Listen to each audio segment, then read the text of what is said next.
Hello everyone, कैसे हैं आप सभी। मैं रोहित कुमार आप सबों को तहे दिल से स्वागत करता हूं।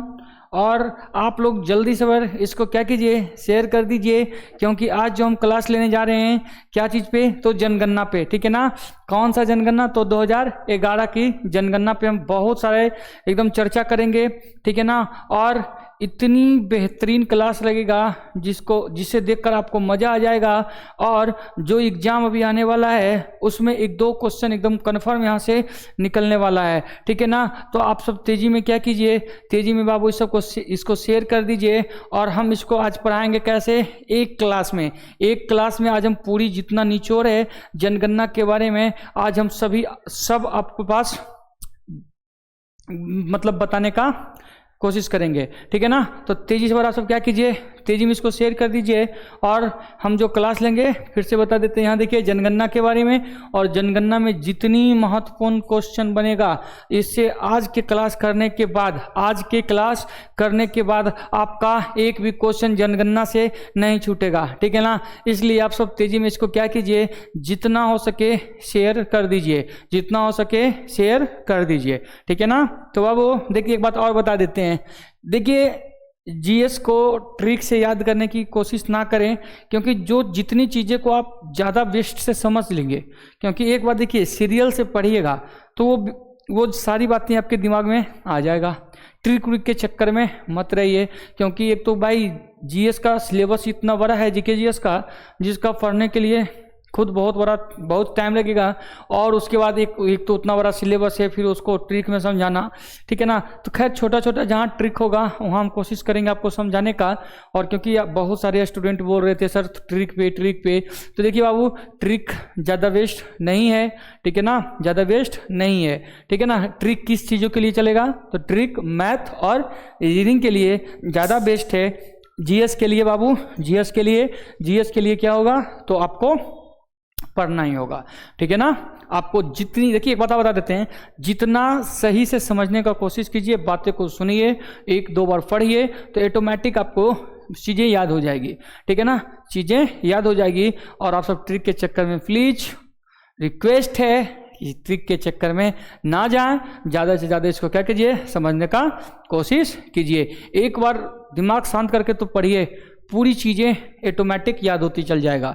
ठीक है ना। पूरी चीज़ें क्या हो जाएगा बाबू, यहीं पे याद हो जाएगा। ठीक है। तो तेजी में आप सब शेयर कीजिए, बिना लेट किए हुए हम क्लास को स्टार्ट कर रहे हैं।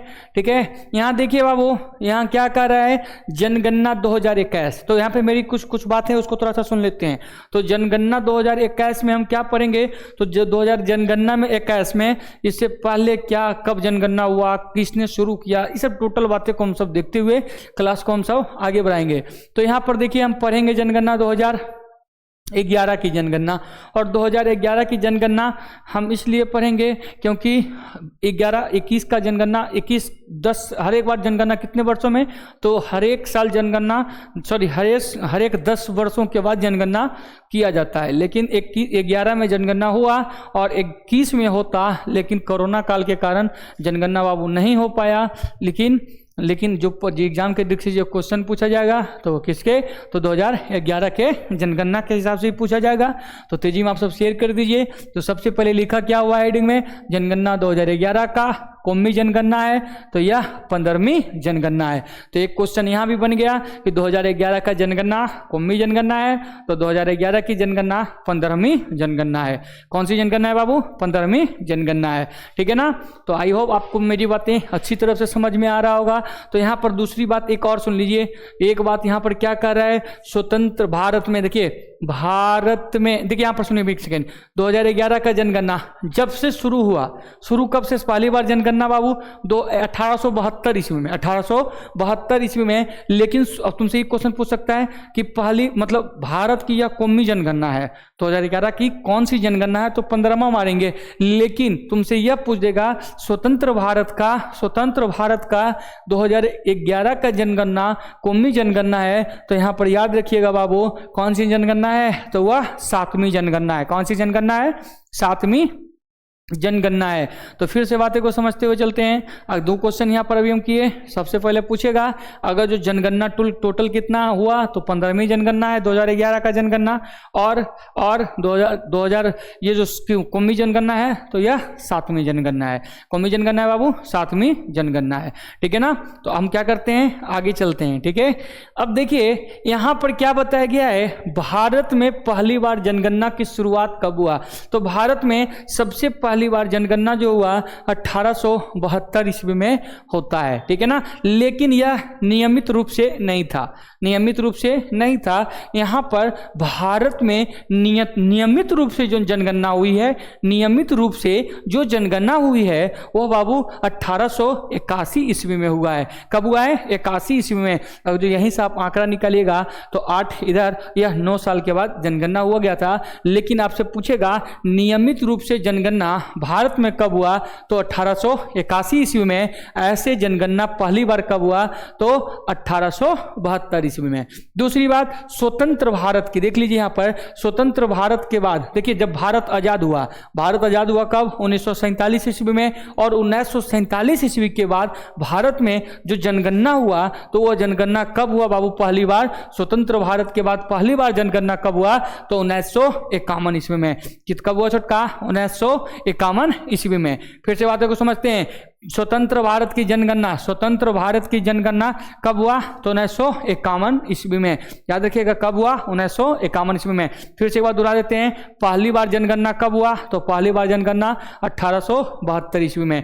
व्यवस्थित रूप से कब हुआ, तो व्यवस्थित रूप से कब हुआ, तो 1881 ईस्वी में। 1881 ईस्वी में। अब तुमसे पूछेगा स्वतंत्र भारत के बाद कब बाबू, स्वतंत्र भारत के बाद जो जनगणना हुआ पहली बार भारत में, तो वो कब हुआ, तो हुआ 1951 ईस्वी में। कब हुआ जी, 1951 ईस्वी में। यहाँ पर देखिए अभी जस्ट हम बताए थे जनगणना कितने वर्षों के बाद, कितने जनगणना की अवधि कितनी होती है, तो जनगणना प्रत्येक 10 वर्षों के बाद किया जाता है, ठीक है ना। फिर यहाँ पर ध्यान से सुनिएगा, जनगणना कितने वर्षों के बाद अवधि किया जाता है, तो 10 वर्षों के बाद किया जाता है, ठीक है।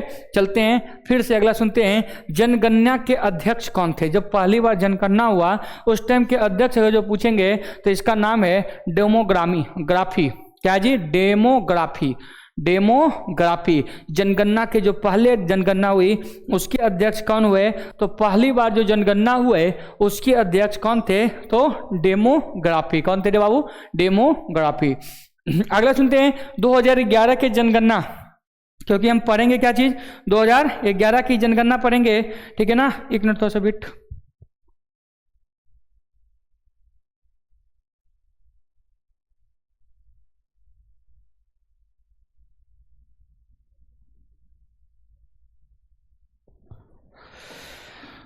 ठीक है बाबू, हाँ। तो यहाँ क्या देखें 2011 की जनगणना का आदर्श वाक्य क्या है, ठीक है। तो भाई जनगणना देखिए, हमारी जनगणना हमारा भविष्य। जितना कम जनगणना होगा उतना बेस्ट, उतना ज़्यादा बेस्ट होगा, ठीक है ना। तो बहुत अच्छा बात हो गया। यहाँ पर देखिए 2011 हम पढ़ रहे हैं, तो 2011 की जनगणना क्या बता रहा है जी, मतलब क्या है, हमारी जनगणना हमारा भविष्य, हमारी जनगणना हमारे भविष्य। जितनी चीज़ें बातें बोले हैं एक बार तेजी में रिवाइज करेंगे, ठीक है। तो सबसे पहला देखिए 2011 के जनगणना कौमी जनगणना है, तो 2011 का जनगणना 15वीं जनगणना है। लेकिन स्वतंत्र भारत के बाद कौमी जनगणना, तो यह 7वीं जनगणना है। उसके बाद देखिए सबसे पहले जनगणना की शुरुआत कब हुआ, तो 1872 ईस्वी में। पहली बार जनगणना की शुरुआत कब हुआ, तो 1872 ईस्वी में। उसके बाद व्यवस्थित रूप से जनगणना की शुरुआत कब हुआ, तो कब देखे, तो 1881 ईस्वी में। उसके बाद हम सब क्या देखे, उसके बाद जो हम देखे क्या देखे बाबू, स्वतंत्र भारत में पहली बार जनगणना कब मनाया गया, तो 1951 ईस्वी में। स्वतंत्र भारत के बाद, स्वतंत्र भारत जब आजाद हो गया उसके बाद जनगणना कब हुआ, तो भाई 4 साल के बाद 51 में हुआ। कितने साल के बाद, 4 साल के बाद 51 में हुआ। उसके बाद हम सब देखे जनगणना का अवधि कितने वर्षों के लिए, तो जनगणना की अवधि 10 वर्षों के लिए। जनगणना के अध्यक्ष कौन थे, तो उस टाइम जनगणना के अध्यक्ष कौन थे बाबू, डेमोग्राफी। कौन थे, डेमोग्राफी। अगला देखिए 2011 के जनगणना का आदर्श वाक्य क्या है, तो क्या है जी, क्या है, हमारी जनगणना हमारा भविष्य, हमारी जनगणना हमारा भविष्य, ठीक है ना। चलते हैं बाबू, आगे बढ़ते हैं, ठीक है। आप सब तेजी इसका स्क्रीनशॉट लेते हुए चलिएगा, ठीक है ना। बाद में इसको पहले अभी क्या कीजिए, आप लोग बढ़िया से जितना आराम से वो समझ लीजिए, समझने के बाद इसको क्या कीजिएगा, बाद में अच्छा से इसको नोट कर लीजिएगा, ठीक है ना। स्क्रीनशॉट ले लिए होंगे। चलते हैं आगे बढ़ते हैं। तो यहां पर देखिए हो गया। फिर देखिए यहां हम देखिए जनगणना हो गया। तो जनगणना के सॉरी आ गया, ठीक है ना। हाँ देखिए 2011 की जनगणना का आदर्श वाक्य क्या था। तो भाई आदर्श वाक्य क्या था, हमारी जनगणना हमारा भविष्य, हमारी जनगणना हमारा भविष्य, ठीक है। यहां तक तो हो गई। अब देखिए यहां जनगणना का शुभांकर 2011 का जो शुभांकर क्या था, तो भाई प्रगतन शिक्षिका, ठीक है। क्या था जी, प्रगतन शिक्षिका, ठीक है। ये इसका आदर्श वाक्य था, इसका शुभांकर था, ठीक है ना। अब देखिए स्वतंत्र भारत के पहली बार जनगणना के आयुक्त कौन थे। तो यहां पर देखिए अगला जो हम सब उसे देखेंगे, यहां देखिए जनगणना का अध्यक्ष कौन था। तो डेमोग्राफी जो था वो पहले था, ठीक है ना। लेकिन स्वतंत्र भारत के बाद जो जनगणना हुआ था 1951 में, तो उस टाइम के जो जनगणना के अध्यक्ष थे, आयुक्त जो किए, उनका नाम था R.S. गोपाला स्वामी। क्या है बाबू, R.M. गोपाला स्वामी, ठीक है ना। इसका आदर्श वाक्य भी देख लिए, इनका शुभांकर भी देख लिए। तुमसे पूछेगा 2011 के शुभांकर क्या था, तो शुभांकर का क्या हो गया जी, परगणक शिक्षिका। क्या था, परगणक शिक्षिका। और आदर्श वाक्य अगर जो पूछेगा तो आदर्श वाक्य क्या हो गया था, तो आदर्श वाक्य हमारी जनगणना हमारा भविष्य, हमारी जनगणना हमारा भविष्य के बारे में बताया था, ठीक है ना। तो देखिए अब हम क्या देखेंगे कि भारत, और हम दो चीज लेकर के चलेंगे, किसके, तो भारत और बिहार की जनसंख्या के बारे में लेकर के चलेंगे, ठीक है ना। भारत और बिहार के जनसंख्या लेकर के चलेंगे, क्योंकि आने वाला एग्जाम में बिहार के बारे में भी पूछ सकता है कि देखिए राज्य बायरा तो पूछ सकता है, ठीक है ना। लेकिन हम लेके जो चलेंगे भारत और बिहार के बारे में लेकर के चलेंगे, ठीक है ना। तो आप लोग को एकदम तेजी में क्या कीजिए बाबू, शेयर कीजिए, ठीक है। चलते हैं आगे देखते हैं। यहां देख लिए स्वतंत्र भारत के प्रथम जनगणना आयुक्त कौन थे, तो याद रखिएगा R.M. गोपाला स्वामी। क्या है बाबू, R.M. गोपाला स्वामी, ठीक है। अब देखिए कुछ किस प्रकार से हम बांटे हैं इसको, उसको देख लीजिएगा। तो इसको हम बांटे हैं, यहां देखिए, यस, ठीक है ना। हाँ अब देखिए यहाँ पर अब आपको दिख रहा होगा सही से, तो सही से दिख रहा है क्या, यहाँ देखिएगा। तो यहाँ हम देखेंगे कितने चीज़ों को, यहाँ देखिए हम क्या बोले थे, भारत और बिहार के बारे में देखेंगे। भारत और किसके बारे में देखेंगे, भारत और बिहार के बारे में हम देखेंगे। तो यहाँ पर देखिए सबसे बड़ा बात जो है, भारत की जो जनसंख्या है, भारत में देखिए भारत और बिहार के बारे में हम सब देखेंगे। तो यहाँ पर सबसे पहला भारत में हम सब कुछ बातें कर लेते हैं। तो आधार क्या रखे, तो सबसे पहला बात तुमसे पूछेगा 2011 के जनगणना के हिसाब से, 2011 के जनगणना के हिसाब से भारत में कुल कितने जनसंख्या है जी, तो भारत में कुल जनसंख्या कितना था बाबू, 121 करोड़। भारत में कुल जनसंख्या कितना था, 121 करोड़। ये अंक में भी याद रखिएगा, ठीक है ना।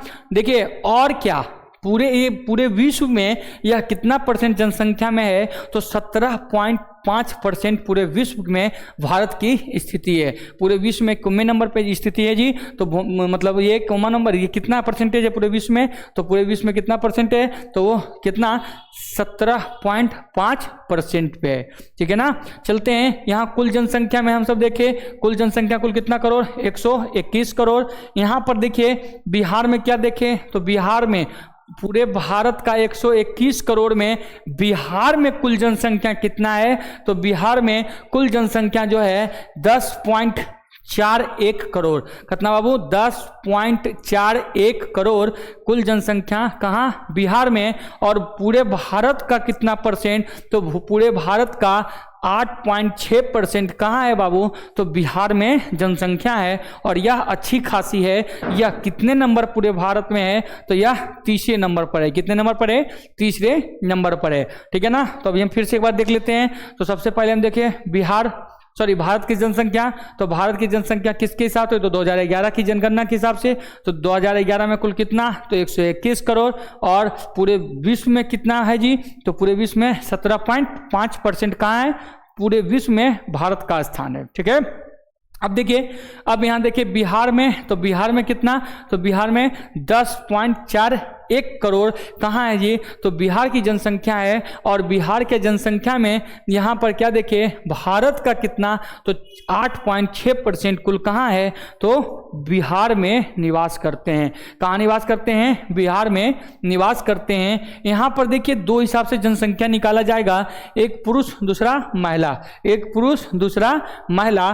तो भारत में कहाँ बाबू? भारत में अगर जो कुल जनसंख्या पूछी जाएगा, सॉरी पुरुषों की कुल जनसंख्या कितना परसेंट, तो याद रखिएगा 51.4% पुरुष का जनसंख्या कहाँ है? भारत में। और इसी हिसाब से हम पुरुष का सामने देखेंगे तो बिहार में कितना है? 52.41% कहाँ है जी? तो बिहार में। देखिए अभी हम जो 121 करोड़ में देख रहे हैं, 121 करोड़ में पुरुष की जनसंख्या कितना है? तो 51 पॉइंट कितना बाबू? यहाँ रेट से लिखते हैं, दिख रहा है ना? दिख पाता है? हाँ हो जाता है, ठीक है। देखिए पुरुष में पूरे 121 करोड़ में पुरुषों की कितना हो जाएगा? तो 51.4%। कितना बाबू? 51.4%। और यहाँ पर 10 पॉइंट इतना में कितना? 10.41 में 10.41 में जो है वह मतलब कितना है पुरुषों का? तो पुरुषों का कितना हो जाएगा? 52.41% कहाँ है बाबू? तो बिहार का है। कहाँ है? तो बिहार में है। अब देखते हैं महिला की बात किया जाए तो पूरे विश्व में, सॉरी पूरे भारत में जो 121 करोड़ जनसंख्या है, 121 करोड़ में पुरुषों की संख्या हम सब देखें 51.47% पुरुष का है। और महिला का कितना है? तो महिला का जो हो जाएगा बाबू 48.53 किसका है? तो महिला का। कहाँ का? भारत में। भारत में पुरुषों की संख्या कितना? 51.43, 51.47 और महिला का कितना है? तो 48.53 कहाँ का है बाबू? महिला का है पूरे भारत में। अब यहाँ पर बिहार में देखे थे तो बिहार में पुरुषों का हो गया था 52.14 और महिला का जो हो गया, महिला का है 47.86, 47.86 चुटकी। ये कहाँ है? बिहार में। देखिए यहाँ पर आप बात समझिए, क्या समझिए, यहाँ पर जो जनसंख्या दिखाया गया है पुरुष से कम जनसंख्या किसका है भारत में? तो भारत में पुरुष से कम जनसंख्या तो किसका है बाबू? महिला का है। किसका है? महिला का है। आई होप आप सबको इतनी बातें समझ में आ रही होगी। तो आप सब तेजी में क्या कीजिए बाबू? शेयर कीजिए, ठीक है ना। जो हम बोले हैं वीडियो को अंत तक देखिए, पहली बात। और दूसरी बात, आपको एकदम मजा आ जाएगा। आज के बाद जनगणना से आपका एक भी क्वेश्चन नहीं छूटेगा, ठीक है ना, एक भी क्वेश्चन नहीं छूटेगा। चलते हैं आगे बढ़ते हैं। हो गया ना, बिहार के देख लिए तांडव में और भारत के। अब देखिए जनसंख्या के हिसाब से, किसके हिसाब से बाबू? जनसंख्या के हिसाब से सबसे बड़ा राज्य कौन सा है, ठीक है ना। तो जनसंख्या के हिसाब से भारत में सबसे बड़ा राज्य कौन है बाबू? तो यूपी। यूपी में कुल कितना जनसंख्या? पूरे भारत में 121 करोड़ में, 121 करोड़ में यूपी में अकेला जनसंख्या कितना है? तो 20 करोड़। 20 करोड़ कहाँ है? तो यूपी में। तो यहाँ नोट कीजिएगा, जनसंख्या के हिसाब से सबसे बड़ा राज्य तो यूपी है। और यूपी में कितना? तो कितना हो जाएगा बाबू? 120 करोड़। आपको जब हम ज्योग्राफी बता रहे थे तो उसमें बताए थे क्षेत्रफल के हिसाब से सबसे बड़ा राज्य कौन सा था? तो क्षेत्रफल के हिसाब से सबसे बड़ा राज्य राजस्थान था। लेकिन क्या था बाबू? राजस्थान था। लेकिन अगर जो तुमको बोलेगा बिहार में, सॉरी अगर तुमको बोलेगा जनसंख्या में, तो जनसंख्या में सबसे ज्यादा किसका है? तो किसका है बाबू? यूपी का है। किसका है भाई? यूपी का है, ठीक है ना। अब देखिए क्षेत्रफल के हिसाब से अगर जो छोटा राज्य पूछेगा तब हो जाएगा गोवा। क्षेत्रफल के हिसाब से छोटा राज्य कौन हो जाएगा? गोवा। लेकिन जनसंख्या के हिसाब से सबसे छोटा राज्य कौन है बाबू रे? तो सिक्किम। कौन है जी? सिक्किम है। सिक्किम में क्या है छोटा? सबसे छोटा राज्य है। और सबसे छोटा में कितना? तो 6 लाख मात्र जनसंख्या है। कितना जनसंख्या है? तो मात्र 6 लाख जनसंख्या कहाँ है? तो सिक्किम में है, ठीक है ना। 6 लाख जनसंख्या क्या है बाबू? सिक्किम में है। अब देखिए शेखपुरा पे, सॉरी बिहार में आते हैं। कहाँ आते हैं? बिहार में आते हैं। और बिहार में सबसे बड़ा जिला, बिहार में कुल 38 जिले हैं। और 38 जिले में, कुल 38 जिले में ये जो पहला 38 जिले में सबसे बड़ा जिला कौन सा है बिहार का? तो सबसे बड़ा जिला जो हो जाएगा बाबू तो वह पटना है। क्या है जी? पटना है। ठीक है ना, पटना है। अब देखिए सबसे बड़ा जिला पटना और सबसे छोटा जिला कौन सा है जी? शेखपुरा। जनसंख्या के हिसाब से, जनसंख्या के हिसाब से सबसे छोटा जिला, तो सबसे छोटा जिला हो जाएगा बाबू शेखपुरा। सबसे छोटा जिला कौन सा हो जाएगा? शेखपुरा। और सबसे बड़ा जिला बोलेगा तो पटना।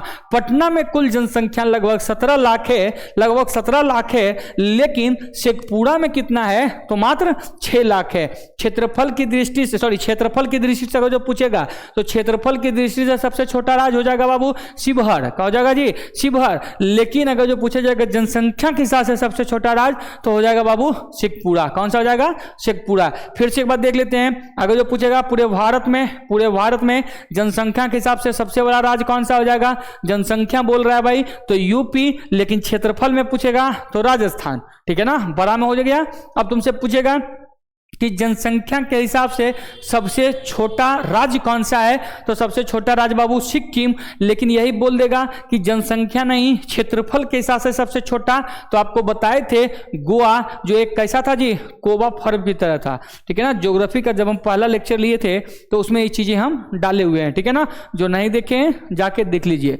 ठीक है, चलते हैं। अब देखेंगे बिहार का सबसे बड़ा राज्य, बिहार का सबसे बड़ा जिला कौन सा है जी जनसंख्या के हिसाब से? तो जनसंख्या के हिसाब से बड़ा है जी पटना। और सबसे छोटा जनसंख्या के हिसाब से शेखपुरा। सबसे छोटा कौन सा हो जाएगा बाबू? शेखपुरा। ठीक है ना, आई होप आपको एकदम समझ में आ रहा होगा। अब देखते हैं, अब देखिए यहां पर जो पूछा गया है, यहां पर जो पूछा गया है तो क्या पूछा गया है भाई? ग्रामीण क्षेत्र और शहरी क्षेत्र। कहाँ है जी? ग्रामीण क्षेत्र और शहरी क्षेत्र। तो देखिए ग्रामीण क्षेत्र और शहरी क्षेत्र में पूरे भारत में लगभग 68.8% लोग कहाँ निवास करते हैं? तो गांव में निवास करते हैं। और 31.2% लोग कहाँ निवास करते हैं? तो शेखपुरा में कहाँ निवास करते हैं? सॉरी बाबू, कहाँ निवास करते हैं? क्योंकि हम शेखपुरा से ही हैं। ठीक है ना, इसलिए बार बार शेखपुरा आ रहा है। ठीक है, चलते हैं। बिहार का सबसे छोटा जिला, कमेंट में पूछा भी था कि आप कहाँ से हैं, तो हम कहाँ से भाई? तो बिहार के जो जनसंख्या के हिसाब से सबसे छोटा जिला है ना शेखपुरा, हम शेखपुरा से ही हैं। ठीक है ना, चलते हैं, इसलिए बार बार शेखपुरा आ रहा है, सॉरी। देखते हैं, देखिए यहाँ पर हम क्या देख रहे हैं? सबसे ज्यादा अगर जो देखिए बिहार, देखिए ग्रामीण क्षेत्र और शहरी क्षेत्र पूरे भारत में ग्रामीण क्षेत्र में कितने लोग रहते हैं? तो 68.8% ग्रामीण क्षेत्र में रहते हैं। और शहरी क्षेत्र में कितने रहते हैं? तो शहरी क्षेत्र में 31.2% कहाँ रहते हैं भाई? तो शहरी क्षेत्र में रहते हैं। कहाँ रहते हैं भाई? शहरी क्षेत्र में रहते हैं। यहाँ पर देखिए ग्रामीण क्षेत्र में, कहाँ बाबू? ग्रामीण क्षेत्र में 68.8%। और ये कहां से? तो यह हिमाचल प्रदेश में आपको बताए थे, हिमाचल प्रदेश में क्या है? सबसे ज्यादा लोग कहां रहते हैं? तो सबसे ज्यादा लोग कहां रहते हैं बाबू? तो ग्रामीण क्षेत्र में रहते हैं। कहां रहते हैं जी? ग्रामीण क्षेत्र में। और लगभग कितना परसेंट? तो 68.8%। कितना परसेंट? 68.8% कहां रहते हैं? तो यह हिमाचल प्रदेश में रहते हैं। कहां? तो गांव में निवास करते हैं। और सबसे ज्यादा भारत में सबसे ज्यादा शहर में रहने वाला राज्य कौन सा है? तो शहर में रहने वाला राज्य कौन है बाबू? गोवा का भी नाम आ गया। ठीक है ना, अगर जो तुमसे पूछेगा ग्रामीण में सबसे ज्यादा कौन सा रहता है, तो ग्रामीण में रहने वाला जिसका नाम है कौन सी? हिमाचल प्रदेश। लेकिन अगर जो शहरी क्षेत्र में पूछेगा तो शहरी क्षेत्र में कौन हो जाएगा जी? गोवा हो जाएगा। शहरी क्षेत्र में कौन हो जाएगा?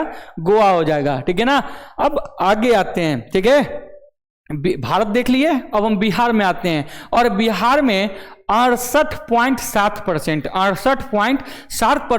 ग्रामीण में लोग रहते हैं। और 1.3%। सॉरी, इसको यहाँ से यहाँ क्या कीजिएगा?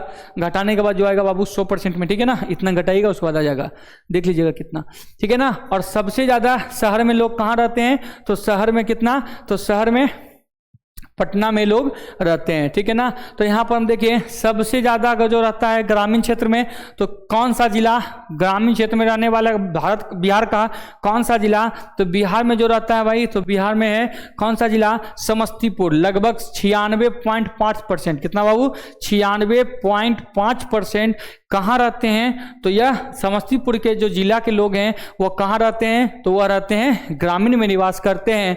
और पटना में जो है, पटना में सबसे ज्यादा लोग कहाँ निवास करते हैं, शहर में। बिहार में एक जिला है जिस जिला का नाम पटना, आपको बताए थे कि क्षेत्रफल के दृष्टि में, जो जनसंख्या के दृष्टि में सबसे बड़ा जिला भी कौन था, पटना। और सबसे ज्यादा शहर में कहाँ निवास करते हैं, शहरी क्षेत्र में बोला जाएगा, तो यह कौन हो जाएगा, तो यह पटना में होगा, ठीक है ना। अब यहाँ पर देखिए ये बहुत ज्यादा इंपॉर्टेंट है बाबू, इस पे थोड़ा सा ध्यान दीजिएगा, इस पे थोड़ा सा ध्यान दीजिएगा। 10 क्रिय वृद्धि, क्या शब्द बाबू, 10 क्रिय वृद्धि, इसको थोड़ा सा हम सब समझते हैं। 10 क्रिय वृद्धि मतलब क्या होता है ना, कि 10 साल का आंकड़ा निकाला जाता है। कितने साल का, 10 साल का आंकड़ा निकाला जाता है। और यह बताया जाता है कि 10 साल में, कितने साल में, 10 साल में आखिर सपोर्ट डेट सुनिए मेरी बात, सबसे पहला जनगणना, अभी हम कौन सा जनगणना पढ़ रहे हैं, तो 2011 का जनगणना। अगला जनगणना कब हुआ होगा, तो जनगणना हुआ होगा बाबू 10, इसमें माइनस करेंगे तो कितना हो जाएगा 1। और 2001 में किसी गांव की जनसंख्या सपोर्ट डेट, किसी गांव की जनसंख्या 1000 है, तो भाई वो 10 साल के बाद उस गांव में कितना वृद्धि हुआ उसी के बारे में पूछा जा रहा है, उसी के बारे में बाबू पूछा जा रहा है। तो यहाँ पर देखिए 10 क्रिय वृद्धि मतलब पूरे देश में सपोर्ट जितनी भी जनसंख्या था, तो 10 साल के बाद कितना जनसंख्या बढ़ा है उसी में पूछ रहा है 10 क्रिय वृद्धि। आपसे पूछ सकता है कि 10 क्रिय वृद्धि में सबसे ज्यादा बढ़ने वाला राज्य कौन सा है, तो भारत में बाबू 10 क्रिय वृद्धि में पूरे भारत में कितना परसेंट वृद्धि हुआ है, तो जनसंख्या की 17.7% की बढ़ोतरी हुई है, 17.7% की बढ़ोतरी हुई है।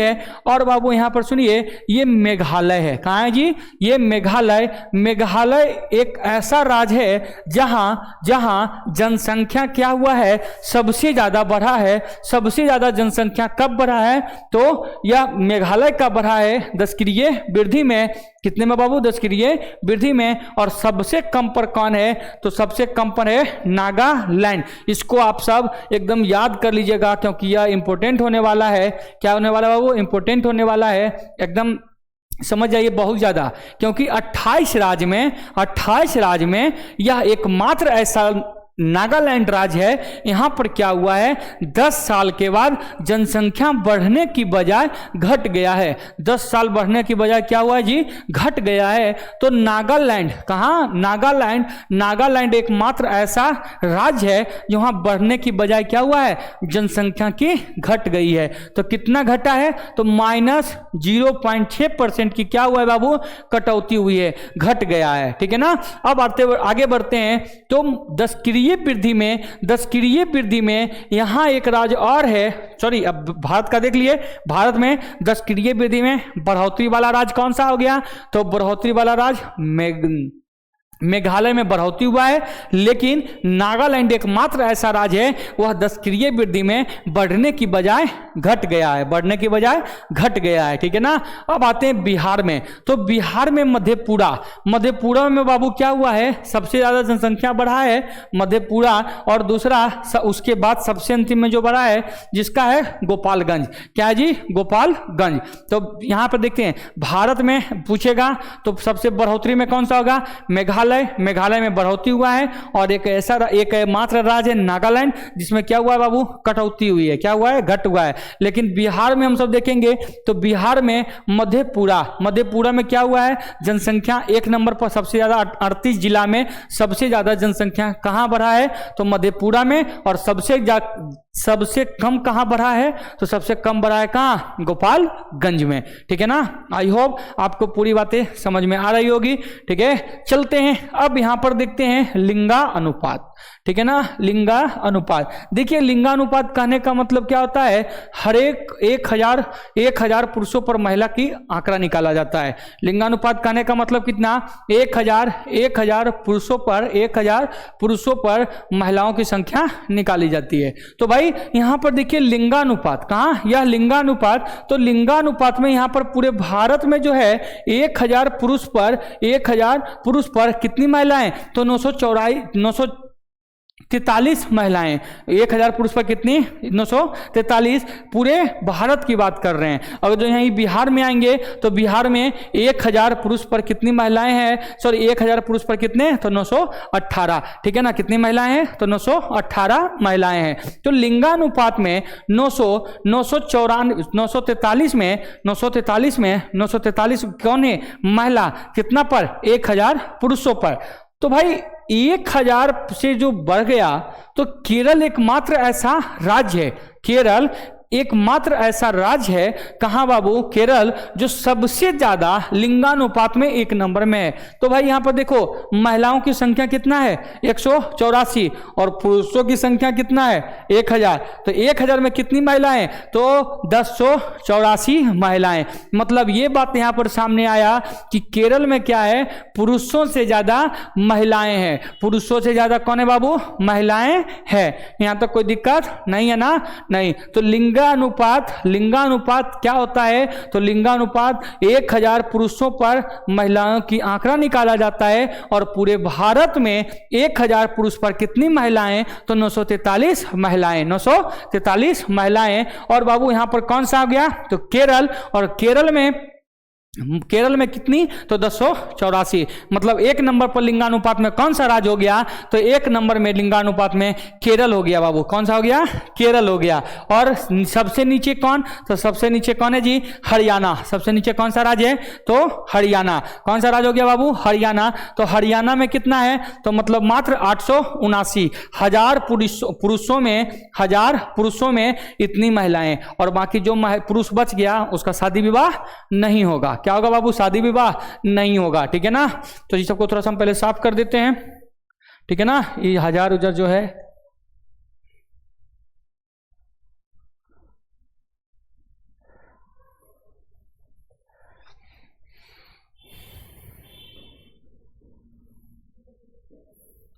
चलते हैं, हो गया ना बाबू, हाँ चलते हैं। अब देखते हैं बिहार में आते हैं। तो बिहार में गोपालगंज, बिहार में 38 जिला में यह गोपालगंज ऐसा है, यहाँ क्या होता है, लिंगानुपात में वह 1 नंबर में है। लिंगानुपात में बिहार में कौन सा जिला 1 नंबर में है बाबू, तो गोपालगंज। गोपालगंज लिंगानुपात में ज्यादा है, कितना है, तो 1021। और मुंगेर जो है, मुंगेर जो है वह कितना है, लिंगानुपात में बिहार में सबसे कम है। बिहार में सबसे कम जिला कौन सा हो जाएगा, तो मुंगेर में कितना, तो मुंगेर में 876, मात्र कितना, 876। देखिए अब आता है शिशु लिंगानुपात, शिशु लिंगानुपात, ठीक है सर, इसका मतलब बताइए।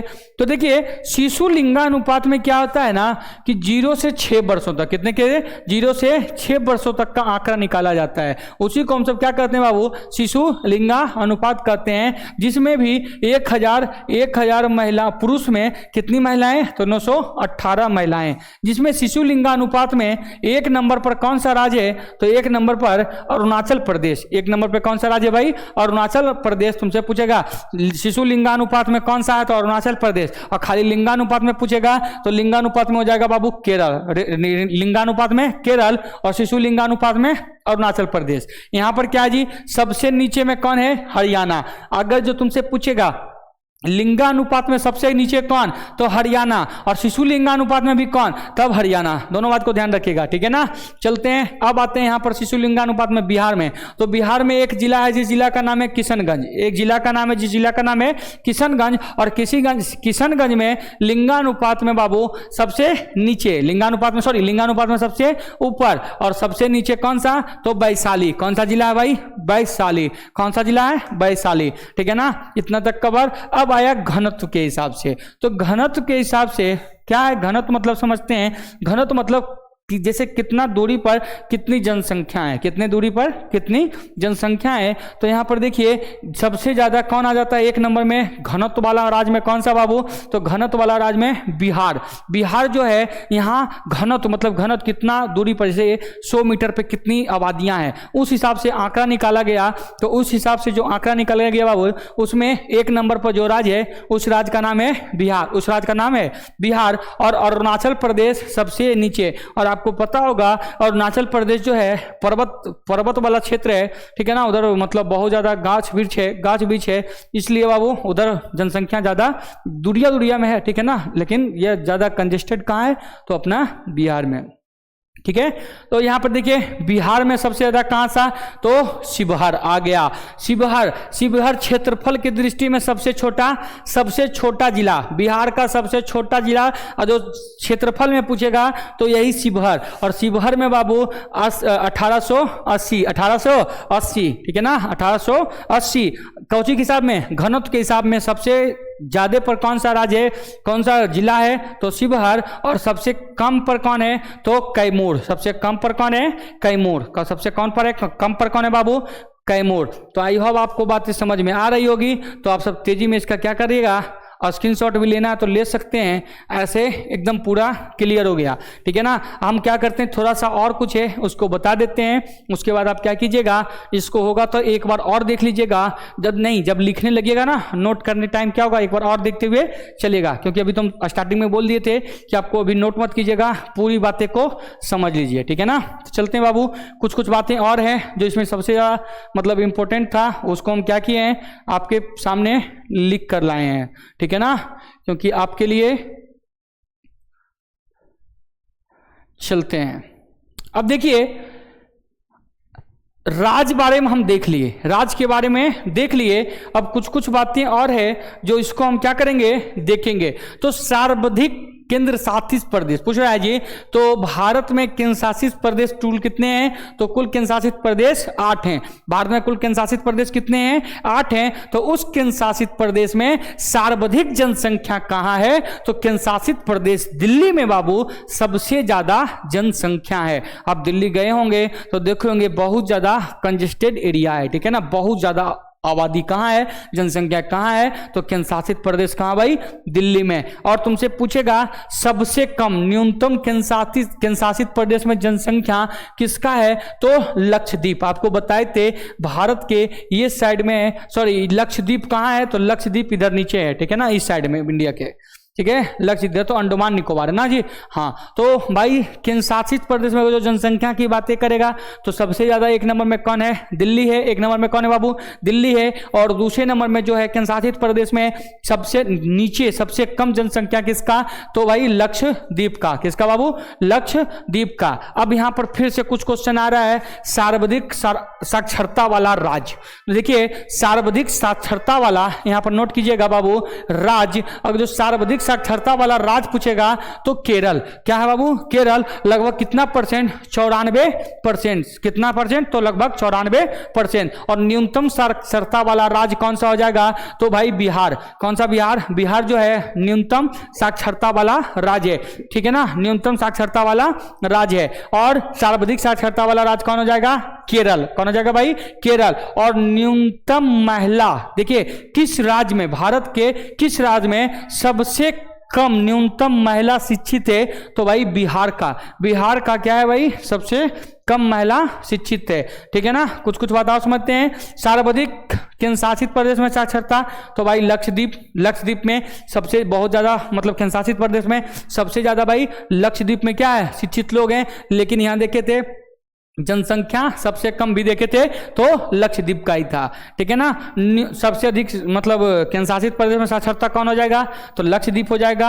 अब यहाँ देखिए न्यूनतम, कौन सी बात है, न्यूनतम केंद्र शासित साक्षरता कौन सा है, तो दादर नगर हवेली। दादर नगर हवेली जो है सबसे कम न्यूनतम में है, कौन, तो दादर नगर हवेली, ठीक है ना। अब कुछ और है, इसको देख लेते हैं। तो भारत का, कौन सी बात है, भारत का अधिक जनसंख्या, सबसे अधिक जनसंख्या में सबसे शिक्षित कौन सा है, कौन सा जिला, तो जिला अगर जो पूछेगा तो जिला में हो जाएगा बाबू थाने, और थाने कहाँ पड़ता है? तो महाराष्ट्र में। कहाँ पड़ता है? महाराष्ट्र में। और तुमसे पूछेगा कम जनसंख्या का जिला, मतलब सबसे कम जनसंख्या में कहाँ जिला है? तो दिबांग। और दिबांग कहाँ पड़ता है बाबू? तो यह अरुणाचल प्रदेश में। तो आप सब हमको तेजी में दो चीजें और बता दीजिएगा, भारत का सबसे बड़ा जिला कौन सा और सबसे छोटा जिला कौन सा? कमेंट में जल्दी से बताइएगा। आप देखिए, आपको इतनी बातें एकदम हमको विश्वास है कि बहुत अच्छा लगा होगा, और इतने क्वेश्चन करने के बाद आपका जनसंख्या से बाबू एक भी क्वेश्चन नहीं छूटेगा।